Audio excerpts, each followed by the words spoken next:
ನಮಸ್ಕಾರ, ಎಲ್ಲರಿಗೂ ಮತ್ತೊಂದು ವಿಡಿಯೋಗೆ ಸ್ವಾಗತ. ಇವತ್ತು ಮತ್ತೊಂದು ಸಿನಿಮಾ ಬಗ್ಗೆ ತಿಳಿದುಕೊಳ್ಳೋಣ. ನಾವು ಇವತ್ತು ಕಣ್ಣಪ್ಪ ಸಿನಿಮಾ ಬಗ್ಗೆ ಮಾಹಿತಿ ಪಡೆದುಕೊಳ್ಳುತ್ತಿದ್ದೇವೆ. ಕಣ್ಣಪ್ಪ ಸಿನಿಮಾ ಕಥಾ ಸಾರಾಂಶ: ತಿನ್ನಾಡು ವಿಷ್ಣು ಮಂಜು ಬೀರವಾರ್ ಆಗಿದ್ದು, ದೇವತೆಯ ಕಲ್ಲಿನ ಪ್ರತಿಮೆ ಶಿವಲಿಂಗಂ ಮೇಲೆ ಕಲ್ಲು ಕೊಚ್ಚಲು ಹಿಗ್ಗುವಂತೆ ಹುಟ್ಟಿಕೊಂಡ ಅವನ ವಿಶ್ವಾಸ ಮತ್ತು ಸಂಸ್ಕೃತಿಯ ಮೇಲಿನ ಅವಿಶ್ವಾಸ ಎಳೆದುಕೊಂಡು ಆರಂಭವಾಗುತ್ತದೆ. ಅವನ ಮೇಲೆ ಕಪ್ಪು ಶಕ್ತಿ ಹಲ್ಲೆ ಮಾಡುತ್ತಾ ಜನಾಂಗದ ಏಕತೆ, ಸಂಸ್ಕೃತಿ ಹಾಗೂ ಬದುಕು ಮಿಂಗಿಲ ಅಸ್ತಿತ್ವಕ್ಕೆ ಬಿದ್ದು ಹೋಗುತ್ತದೆ. ಆ ಘಟ್ಟದಲ್ಲಿ ಅವನ ಮನಸ್ಸಿನ ತಿರುವು ದೇವರ ಪ್ರಾಮುಖ್ಯತೆಗೆ ಅವನು ಗಮನ ಹರಿಸಬೇಕು ಎಂದು ಬಲಿಯಾಗಿ ಕಲಿಸುವ ಕಾರಣದಿಂದ ಅವನು ದೇವನಿಗೆ ಸಮರ್ಪಣೆ ಮಾಡುತ್ತಾನೆ.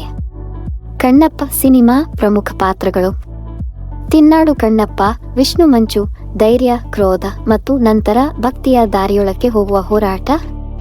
ಪ್ರಭಾಸ್, ದೇವರು ಮತ್ತು ಕಣ್ಣಪ್ಪನ ನಡುವಣ ದೇವಿಯ ಸಂಪರ್ಕಕ್ಕೆ ಮುಖ್ಯ ಪಾತ್ರ.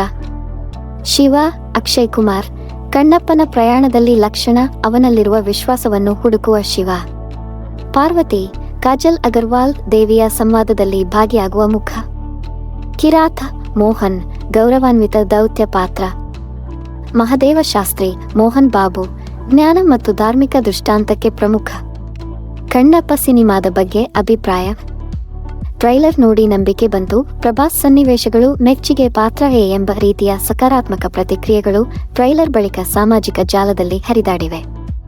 ಆದರೆ ಕೆಲವು ತುಚ್ಛ ಟಿಪ್ಪಣಿಗಳು ಕೂಡ. ಅಕ್ಷಯ್ ಕುಮಾರ್ ರೆಂಗು ತಪ್ಪನ್ನುವಂತೆ ಡಬ್ಬಿಂಗ್ ಅಂಡ್ ಉಡುಪುಗಳು ಅಸಂಗತ ಎಂದ ಅಂಶಗಳು ತೆಲುಗು ಬಳಕೆದಾರರಿಂದ ಹೇರಿ ಹೋಗಿವೆ. ಫಿಲ್ಮ್ ಜೂನ್ 27, 2025 ರಂದು ಬಿಡುಗಡೆಯಾಗಿದೆ. 200 ಕೋಟಿ ರೂಪಾಯಿ ಬಜೆಟ್, 80% ಶೂಟಿಂಗ್ ನ್ಯೂಜಿಲೆಂಡ್ನ ಲೂಸೂರ್ ಸ್ಥಳಗಳಲ್ಲಿ. ಪ್ಯಾನ್ ಇಂಡಿಯಾ ದೃಷ್ಟಿಯಲ್ಲಿ 3 ದಿಕ್ಕುಗಳಲ್ಲಿ ತೆಲುಗು, ಕನ್ನಡ, ಡಬ್, ಹಿಂದಿ ಹಾಗೂ ಮತ್ತಿತರ ಭಾಷೆಗಳಲ್ಲಿ ಥಿಯೇಟರ್ಗೆ ಬರುತ್ತಿದೆ. ಕಣ್ಣಪ್ಪ ಟ್ರೈಲರ್ ಒಂದು ಭಕ್ತಿಯ, ಸಾಹಸ, ತಿರುಳು ಮತ್ತು ಯುದ್ಧ ಕನ್ನಡ ಪ್ರೇಕ್ಷಕರಿಗೆ ತಲುಪಿಸುತ್ತದೆ. ವಿಸ್ತೀರ್ಣವಾದ ವಫತ್ಸ್, ಭಾರೀ ಸ್ಟಾರ್ ಕ್ಯಾಸ್ಟ್ ಹಾಗೂ ನ್ಯೂಜಿಲೆಂಡ್ ದೃಶ್ಯಗಳನ್ನು ಒಳಗೊಂಡ ಈ ಪ್ಯಾನ್ ಇಂಡಿಯಾ ಚಿತ್ರ ಜುಲೈ 27ನೇ ತೆರೆಗೆ ಮೂಡಿಬರುತ್ತಿದೆ. ಈ ಮಾಹಿತಿ ನಿಮಗೆ ಇಷ್ಟವಾಗಿತ್ತಂದ್ರೆ ಈ ನಮ್ಮ ಚಾನೆಲ್ ಸಬ್ಸ್ಕ್ರೈಬ್ ಮಾಡಿ. ಮತ್ತೊಮ್ಮೆ ಸಿಗುವ. ಧನ್ಯವಾದಗಳು.